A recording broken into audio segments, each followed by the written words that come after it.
પરિપત્ર સરકારે કર્યો એ થોડો ઉતાવળે કરી દીધો એવું મને લાગે છે. સરકારને અનુકૂળ, કલેક્ટરને અનુકૂળ કોઈ પણ વ્યક્તિને એ પ્રતિનિધિ તરીકે અંદર લઈ લે તો એ અધિકાર કલેક્ટરને આપી દીધો છે. બહુ મોટું નેગેટિવ પાસું છે.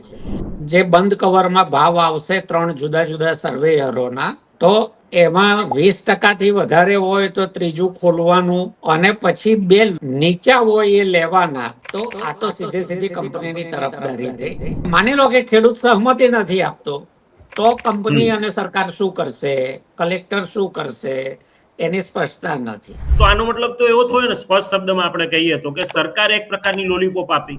ગુજરાતમાં બજાર ભાવ અને જંત્રીના ભાવો વચ્ચે બહુ જ મોટો તફાવત છે અને એને કારણે ભ્રષ્ટાચાર અને ખોટી રીતે કમાયેલા પૈસા પાર્ક કરવા માટેનું જમીન માધ્યમ બની ગયું છે.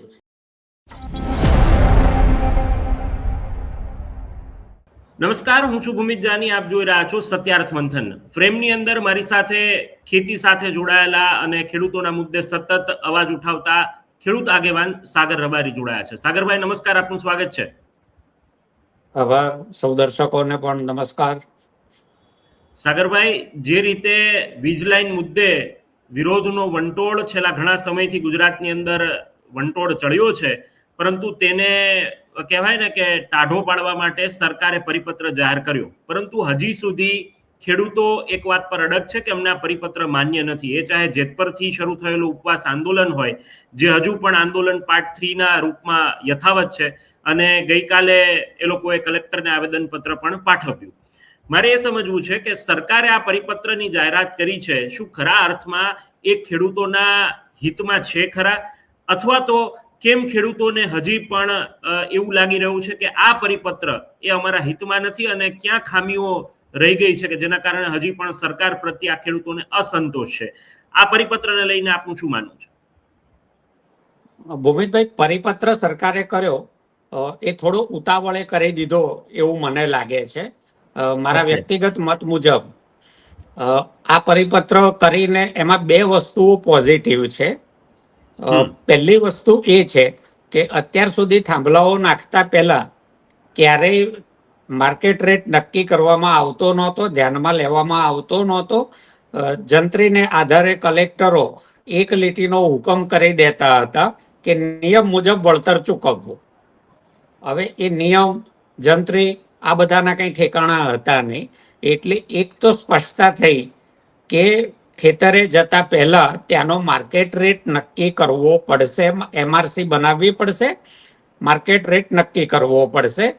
એટલે એ એક સારી વસ્તુ છે. બીજું કે અગાઉ કલેક્ટરો ખાલી આ એક વાક્યનો હુકમ કરીને બીજું વાક્ય લખી દેતા હતા કે જરૂર પડે પોલીસ પ્રોટેક્શન આપવું. એમાં ખેડૂતને સાંભળવાની, ખેડૂતના નુકસાનના અંદાજ, આવી કોઈ જોગવાઈઓ હતી નહીં અથવા એનું પાલન નહોતું થતું. તો આ પરિપત્રથી એક વસ્તુ તો સ્પષ્ટ થશે કે ખેતરે જતા પહેલા MRC બનાવવી પડશે, મીટિંગ કરવી પડશે, માર્કેટ રેટ નક્કી કરવા પડશે. એ પછી જ કંપની અને કલેક્ટર આગળ વધી શકશે. આ 2 વસ્તુઓ પોઝિટિવ છે. ત્યાં સુધી કલેક્ટર પણ ગમે તેટલી અર્જન્સી હોય તો પોલીસ પ્રોટેક્શનનો હુકમ કરી શકશે નહીં. એટલે જે બિનજરૂરી ઘર્ષણો થતા હતા ખેડૂતો અને પોલીસ વચ્ચે, હવે આમાં પોલીસની કોઈ રોલ જ નથી. છતાં ખેડૂતોની સામે હંમેશા પોલીસ જ આવતી હતી, કંપનીના લોકો બાજુમાં રહેતા હતા. તો બિનજરૂરી ઘર્ષણ પોલીસ અને ખેડૂતો વચ્ચે થતું હતું, એ ટળશે. આ પહેલો ફાયદો છે.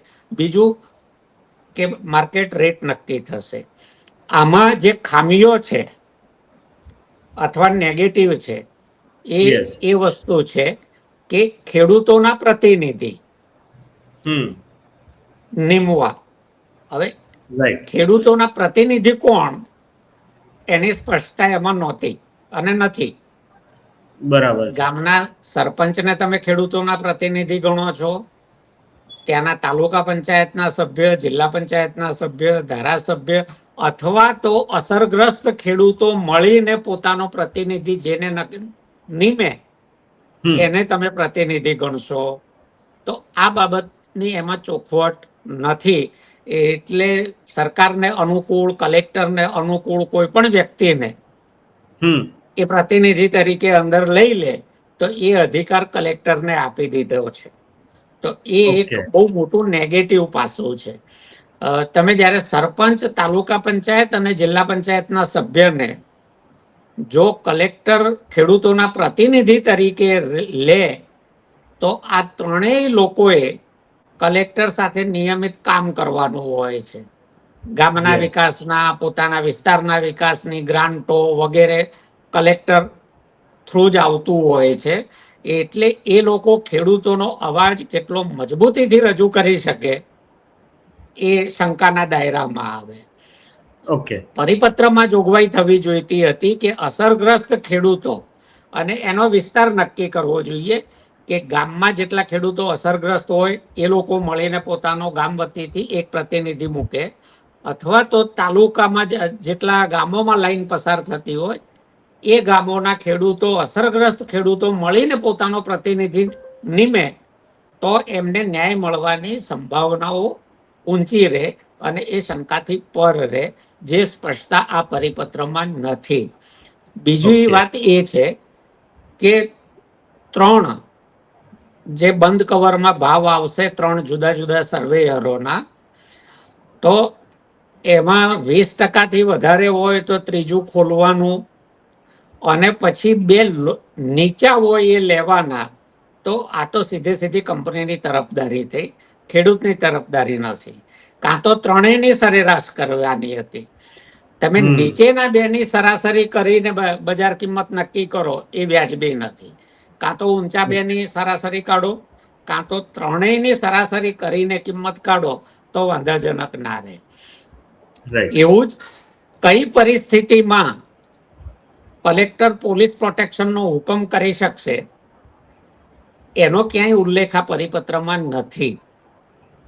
બરાબર છે. એટલે જો એને સ્પષ્ટતા ના કરવામાં આવે તો જે જૂનું ચાલતું હતું એમનું એમ જ ચાલ્યા કરશે. ત્રીજું, ચોથી વાત એ છે કે ખેડૂતો જો પોતાનો પ્રતિનિધિ નીમવામાં નિષ્ફળ જાય અથવા તો એ અસ્વીકાર કરી દે કે અમારે થાંભલા જોઈતા જ નથી, અમારે પ્રતિનિધિ મૂકવો નથી, તો શું? એના માટેની કોઈ વાત જ નથી, એની કોઈ સ્પષ્ટતા નથી.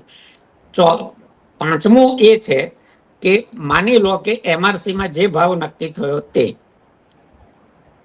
હવે એમાં ખેડૂતોનો પ્રતિનિધિ છે, પછી ખેડૂત પાસે સહમતિ ફોર્મ ભરાવવાનો છે કે મારા આ ખાતા નંબર, આ વિગતમાં, આ બેંકમાં પૈસા નાખવા માટે હું સહમતિ આપું છું. રાઈટ. તો માની લો કે MRCએ જે દર નક્કી કર્યો એ ખેડૂતને ઓછો લાગ્યો તો એ કોર્ટમાં જઈ શકશે કે નહીં? કારણ કે સહમતિથી જે પૈસા જમા થયા હોય એમાં પાછળથી કોર્ટ વિવાદ સ્વીકારે નહીં. એક્ઝેક્ટલી, કારણ કે પહેલા જ લેખિત એમને સહમતિ લઈ લીધી છે. હા, હવે માની લો કે ખેડૂત સહમતિ નથી આપતો તો કંપની અને સરકાર શું કરશે, કલેક્ટર શું કરશે, એની સ્પષ્ટતા નથી. અને સૌથી મોટું જે ખેડૂત સંગઠનોનો વાંધો છે એ છે કે જે ભાવ નક્કી થાય એના 4 ગણા ચૂકવવા. આપણા પડોશમાં રાજસ્થાન 4 ગણા ચૂકવે છે. તમે AI ની મદદથી એવરેજ કાઢશો તો રાજસ્થાનની જમીનોના ભાવો ગુજરાતના ભાવો કરતા ઊંચા છે. એટલે જે સરકારી ભાવો, જંત્રીના ભાવો છે. હવે જમીન સારી ગુજરાતની છે, ઔદ્યોગિકરણ વધારે ગુજરાતમાં છે, ખુલ્લા બજારમાં જમીનના ઊંચા ભાવો ગુજરાતમાં છે, પણ સરકારી ભાવો એટલે કે જંત્રીના ભાવો રાજસ્થાનમાં ઊંચા છે, ગુજરાતના નીચા છે. એટલે અત્યાર સુધી ખેડૂતોનું એ રીતે શોષણ થયું છે અને ખેડૂતોની જે માગણી છે 4 ગણાની એની બાબતમાં સરકારે 200%નું કહ્યું છે, 400%નું કહ્યું નથી. કોરિડોરમાં જે 30% હતા એ 30%ના 30% જ રાખ્યા છે, એ પણ વાંધો છે. એ કહેવાય કોરિડોર પણ એ જમીન કોઈ કામમાં આવતી નથી. જેમ થાંભલામાં નકામી થઈ જાય છે એમ કોરિડોરમાં પણ તમે બાગાયતી ન કરી શકો, નોન એગ્રીકલ્ચર કશું ન કરી શકો. એટલે તમારે નાના નાના પાકો વાવીને સંતોષ માનવો પડે અથવા એટલી જમીન છોડી દેવી પડે. અને ભવિષ્યમાં નોન એગ્રીકલ્ચર તો એ થઈ જ ન શકે. એટલે નુકસાનના પ્રમાણમાં 30% વળતર છે એ ઓછું છે. આ બધી બાબતો એવી છે કે જેને કારણે ખેડૂતોમાં હજી પણ અસંતોષ છે. અને શરૂઆત આ ઘણા વર્ષોથી આ વિવાદ ચાલે છે, પરંતુ લાઈનો ઓછી હતી, અસરગ્રસ્ત ખેડૂતો ઓછા હતા, જાગૃતિનો અભાવ હતો, એટલે આટલો ઉગ્ર વિરોધ થયો નહોતો. હવે વર્ષો જતા વીતતા ખેડૂતોમાં જાગૃતિનું પ્રમાણ વધ્યું. નવી ભણેલી પેઢી ત્યાં પણ ખેતીનો ચાર્જ સંભાળતી જાય છે, કારણ કે બહાર તકો નથી. તો એવા સંજોગોમાં આ જાગૃત ભણેલી પેઢી અને એક સાથે અનેક જગ્યાએ આવતી વધારે પડતી હાઈ ટેન્શન લાઈનો, એટલે સમૂહ પણ મોટો થયો. એ પાછો જાગૃત છે અને યુવા છે એટલે લડાયક છે. એટલે આ બધાનો આ સુમેળ થયો એટલે આંદોલન વધારે ઉગ્ર, તીવ્ર અને વિઝિબલ બન્યું છે. રાઈટ. સાગરભાઈ, તમે જે રીતે વાત કહી કે તો આનો મતલબ તો એવો થયો ને, સ્પષ્ટ શબ્દમાં આપણે કહીએ તો, કે સરકારે એક પ્રકારની લોલીપોપ આપી. આ શબ્દ કદાચ નહીં ગમે, સરકારને નહીં ગમે, પરંતુ આ તો થયું એવું જ, કારણ કે તમે કંઈક માંગ અલગ મૂકી છે, એની સામે નુકસાની કંઈક અલગ છે. સ્પષ્ટતા ઘણી ખરી કરવામાં નથી આવી અને માત્ર ખેડૂતોનો આક્રોશ જોઈ અને જેત પરથી જે એક માહોલ આખો બંધાયો અને લાગ્યું કે ભાઈ અહીંયા કંઈક હવે જો આ નહીં કરીએ તો નવા જૂની થશે. એટલા માટે સરકારે એક કહેવાય ને કે બટકું ફેંકી દીધું કે ચલો ભાઈ હવે આ નહીં તો આ. બિલકુલ, ઘણા બધા લોકોએ, ઘણા બધા સંગઠનોએ પણ આ જ શબ્દ વાપર્યો છે કે સરકારે લોલીપોપ પકડાવી છે. આમાં છે ને બે રીતે આનો ઉકેલ થઈ શકે એમ છે. રાઈટ. પહેલો ઉકેલ એ છે, અને હું એ પ્રિફર કરું છું, ગુજરાતમાં બજાર ભાવ અને જંત્રીના ભાવો વચ્ચે બહુ જ મોટો તફાવત છે. એક્ઝેક્ટલી. બહુ મોટો તફાવત છે. અને એને કારણે ભ્રષ્ટાચાર અને ખોટી રીતે કમાયેલા પૈસા પાર્ક કરવા માટેનું જમીન માધ્યમ બની ગયું છે. કારણ કે જંત્રીના ભાવો નીચા છે એટલે બ્લેક મની એમાં હેવીલી ઇન્વેસ્ટ કરી શકાય છે અને જ્યારે જરૂર પડે ત્યારે પાછા એ જ ફોર્મમાં વેચીને મેળવી પણ શકાય છે. એટલે જંત્રીના દરો એ જે ચાલુ સોદાના બજાર ભાવો છે એની નજીક લાવી દેવા જોઈએ. તો થશે શું? રાજ્ય સરકારની આવક પણ વધશે. જંત્રીના દરો રિવાઇઝ નહીં કરવાને કારણે રાજ્ય સરકારને આજથી 6-7 વર્ષ પહેલાના કેગના અહેવાલમાં મેં વાંચ્યું હતું, એ પછી એ આવ્યું નથી, કે રાજ્ય સરકારને 25,000 કરોડનું વાર્ષિક નુકસાન ગયું છે, જે સ્ટેમ્પ ડ્યુટીની આવક થવી જોઈતી હતી. જંત્રીના દરો નીચા હોય તો સ્ટેમ્પ ડ્યુટીની રકમ ઓછી ભરવી પડે. એટલે રાજ્ય સરકારની આવકમાં પણ વધારો થાય. આ પ્રકારના જે વિવાદો છે એ વિવાદો પણ ઉકેલાઈ જાય. અને ત્રીજી વસ્તુ કે બ્લેક મની પર એટલા અંશે નિયંત્રણ આવશે, કારણ કે પાર્ક કરવાની જગ્યા રહેશે નહીં. એટલે યા તો એ લોકો બીજા વિકલ્પો શોધે અથવા તો એના પર નિયંત્રણ આવે. ત્રીજી વસ્તુ એ છે કે જંત્રીના દરો તમે પ્રોફેશનલી રિવાઇઝ કરી દો અને માર્કેટની સમકક્ષ લાવી દો તો બીજા બધા જે સંપાદનો થાય છે, હાઈવેનું સંપાદન પણ રોકાઈને ઘણો પ્રોજેક્ટ ડિલે થાય છે. હાઈવેના પ્રોજેક્ટો ડિલે થાય છે, રેલવેના થાય છે, બીજા બધા જે સરકારી યોજનાઓ હોય છે એમાં ઘણા બધા પ્રોજેક્ટ ડિલે થાય છે. અને દેશમાં ડિલે થનારા પ્રોજેક્ટોને કારણે કરોડો રૂપિયા કોસ્ટિંગ વધી જાય છે. હજારો ને લાખો કરોડમાં કોસ્ટિંગ વધે છે. જો તમે ખેડૂતોના વળતરના દરો વ્યવસ્થિત કરી દો અને વળતર સહમતિથી થઈ જાય તો પાછળથી જે પૈસા આપ્યા પછી પાછા એ જ કામમાં લાખો કરોડો રૂપિયા તમારે વધારે ઇન્વેસ્ટ કરવા પડે છે, જે લોકોના પૈસાનો એક રીતે બગાડ છે, તો એ પણ અટકી જાય. તમને અત્યારે ટેમ્પરરી થોડું નુકસાન દેખાય પણ રાઈટ. એ આખી યોજનામાં ફાયદાકારક વસ્તુ સાબિત થાય છે. આજે કોઈને જેન્યુઇન ખેતી કરવા માટે જમીન ખરીદવી છે તો ખરીદી શકે એવી સ્થિતિ ગુજરાતમાં નથી. રાઈટ. હું ખેડૂત છું ને મારું બિલકુલ બાજુનું ખેતર વેચાતું હોય અને મને બધી જ રીતે અનુકૂળ છે, મારી જરૂરિયાત પણ છે, છતાં હું અત્યારે જે આ ઉછળેલા ભાવો છે કાળા નાણાંને કારણે, એને કારણે ખરીદીને ખેતી નથી કરી શકતો. રાઈટ. કારણ કે પોસાય એવું રહે જ નહીં, મારા બજેટમાં જ ન આવે. અને હમ. ખેડૂતોના અનેક પ્રકારના આંદોલનો છે ને આનાથી રોકાઈ જશે જો એમને વ્યાજબી વળતર મળી જશે.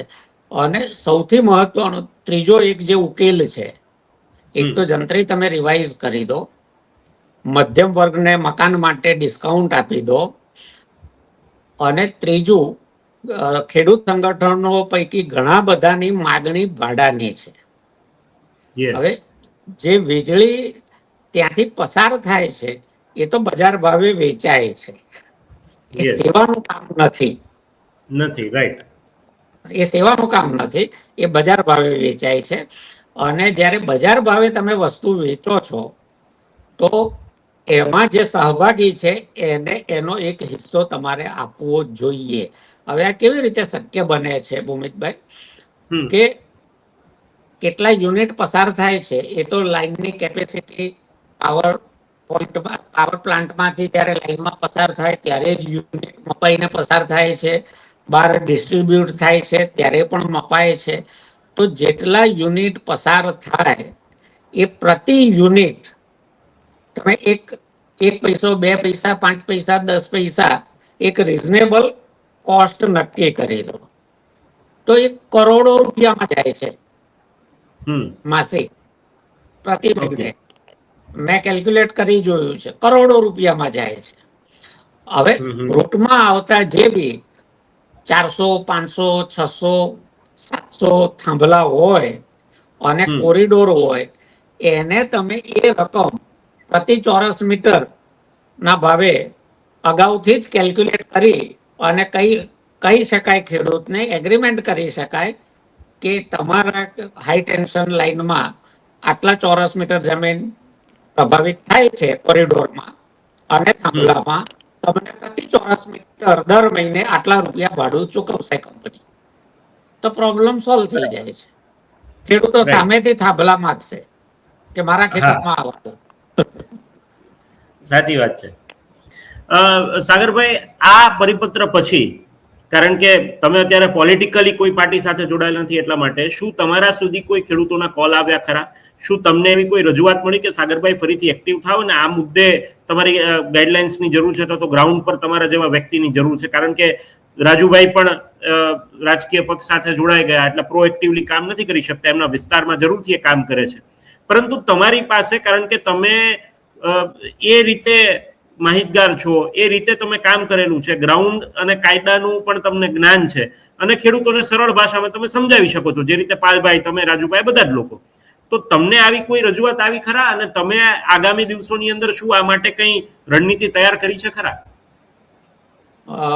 આ પર્ટિક્યુલર જે જેતપુર આંદોલન છે એમાંથી કોઈએ કહ્યું નથી, પરંતુ જે દિવસે મેં પાર્ટીમાંથી રાજીનામું આપ્યું બરાબર એ દિવસથી જુદા જુદા વિસ્તારના જૂના પરિચિત ખેડૂતો, ખેડૂત આગેવાનો, એ બધાનો જ આગ્રહ છે કે હું સક્રિય થઈ જાઉં અને કામે લાગી જાઉં. પણ ભૂમિતભાઈ, હું એક વસ્તુ તમને કહું કે જ્યારે હું પાર્ટીમાં હતો ને ત્યારે પણ નોન પોલિટિકલી ખેડૂતોના કામ હું કરતો હતો. એની કોઈ પોસ્ટો નહોતો મૂકતો, પ્રેસ નોટ નહોતો આપતો, પણ ખેડૂતોને પૂરેપૂરી મદદ કરતો હતો. અને એના પરિણામ રૂપે જ ગુજરાત હાઈકોર્ટમાં એક PIL પણ ચાલે છે અને નેશનલ ગ્રીન ટ્રિબ્યુનલ પૂનામાં 3 પિટિશનો પણ ખેડૂતોની ચાલે છે, જેનું પૂરેપૂરું માર્ગદર્શન, ડ્રાફ્ટિંગ, પ્રેઝન્ટેશન, રિસર્ચ, આ બધું જ મેં અને મારા સાથીઓએ કરેલું છે. તો એ કામ અમારું ચાલુ છે. મારા કામમાં વધારે જોર એના ઉપર અથવા ફોકસ એના ઉપર હોય છે કે જે ડેટાબેઝ હોવું જોઈએ, કારણ કે હવે લાગણીના દિવસો નથી રહ્યા. એક સમય હતો કે અધિકારી હોય કે નેતા હોય એને એમ કે ખેડૂત છે, ગામડાનો માણસ છે, એનું કામ કરી દો, એને અન્યાય ન થાય. આ એક સેન્સિટિવિટી હતી નેતાઓમાં પણ અને અધિકારીઓમાં પણ. ધીરે ધીરે કોમર્શિયલાઇઝેશન થઈ ગયું, એમાં એ સેન્સિટિવિટી ગઈ છે. હવે તમે જો ડેટાથી સજ્જ ના હો અને તર્કબદ્ધ તમારી પાસે પ્રેઝન્ટેશન ના હોય તો સામેવાળા વાત માનતા નથી. એટલે હું વધારે કાયદાઓ સમજવામાં, રિસર્ચ કરવામાં અને જ્યાં જ્યાં ખેડૂતો બોલાવે છે ત્યાં હું અવશ્ય જઉં છું, આજે પણ જઉં છું. ઓકે, પણ સાગરભાઈ પ્રોએક્ટિવલી ક્યારે કામ કરશે ફરી પાછા? આ પ્રોએક્ટિવ જ કહેવાય ને. જો હું આજ સુધી ક્યાંય પણ બોલાવ્યા વગર નથી ગયો. ખેડૂતોને કોઈ પણ પીડા હોય અને ત્યાંથી કોઈનો ફોન આવે કે અમારે ગૌચર જાય છે અથવા તો અમારી જમીનમાં રેલવેનું સંપાદન આવે છે, કોઈ કંપની આવે છે, માઇનિંગ આવે છે, આવું કંઈ પણ એક કોલ આવે તો હું અવશ્ય સામેથી ગયો છું અને આજે પણ જાઉં, એમાં કોઈ ના નથી. પણ પરાણે હું નેતા થઈ જ જઉં તમારો ક્યારેય મેં કર્યું નથી. ચોક્કસથી અમારી સાથે જોડાયા અને વિસ્તૃત ચર્ચા કરી. આપે સૌને માહિતગાર કર્યા બદલ આપનું ખૂબ ખૂબ આભાર. ખૂબ ખૂબ આભાર ભોમેશભાઈ. ખેર, આ સમગ્ર મામલે આપનું શું માનવું છે? સાગરભાઈએ જે રસ્તા સૂચવ્યા છે એ મુદ્દે આપનું શું માનવું છે? કમેન્ટ બોક્સની અંદર આપનો પ્રતિભાવ આપવાનું ભૂલશો નહીં. ફરીથી મળીશું આ પ્રકારના વિડીયોઝ સાથે. સમાચાર માટે આપ જોડાયેલા રહો સત્યાત મંથન સાથે. અત્યારે બસ આટલું. મને આપશો રજા. નમસ્કાર. સત્યાત મંથનની યુટ્યુબ ચેનલ સબસ્ક્રાઇબ કરવાનું અને બેલ આઇકોન પ્રેસ કરવાનું, સાથે જ સત્યાત મંથનનું ફેસબુક પેજ લાઇક અને ફોલો કરવાનું અને ઇન્સ્ટાગ્રામ પેજ સાથે જોડાવાનું પણ આપ ચૂકશો નહીં. અત્યારે બસ આટલું જ. મને આપશો રજા. આપ જોડાયેલા રહો સત્યાત મંથન સાથે. નમસ્કાર.